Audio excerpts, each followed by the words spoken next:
সকলের মাঝে সেই মসজিদে আকসা ও ফিলিস্তিনের প্রতি অবশ্যই ভালোবাসা, অবশ্যই শ্রদ্ধা, আন্তরিকতা থাকবে।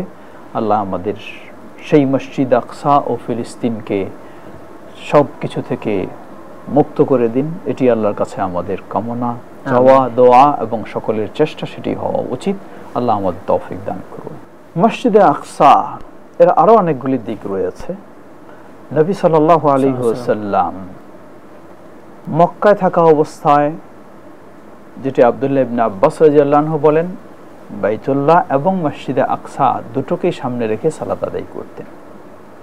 কিন্তু মক্কা থেকে মদিনায় যখন হিজরত করলেন, হিজরতের প্রায় 16-17 মাস, হিজরতের পরেই এই 16-17 মাস পর্যন্ত মসজিদে আকসাকেই কিবলা হিসাবে সালাত আদায় করেছেন মুসলিমেরা।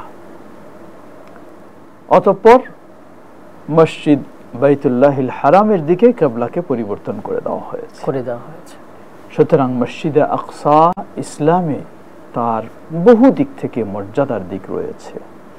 মসজিদে আকসা সেই ফিলিস্তিন ভূমিটা এই ভূমি, যেই ভূমিতে পৃথিবীর বুকে সবচেয়ে বেশি নবী রাসূলগণ যেখানে বিচরণ করেছেন, সেই জায়গাটা হচ্ছে সেই মসজিদে আকসার সেই ফিলিস্তিন, সেই পবিত্র ভূমি যেখানে সবচেয়ে বেশি নবী রাসূলদের বিচরণ, অবতরণ, চলাফেরা রয়েছে, এমন কবরও রয়েছে। জি, হয়েছে।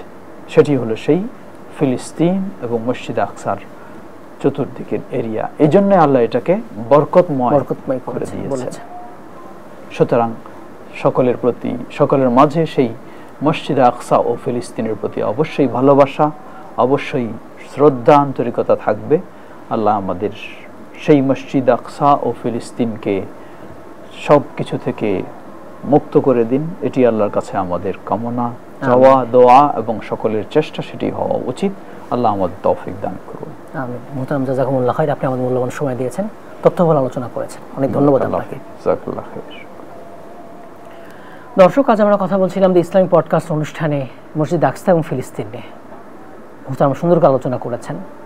মসজিদ আকসা এবং ফিলিস্তিন মুসলিম উম্মার হৃদয়ের স্পন্দন। অবশ্যই আমাদের ভালোবাসা থাকতে হবে মসজিদ আকসা এবং ফিলিস্তিনের প্রতি।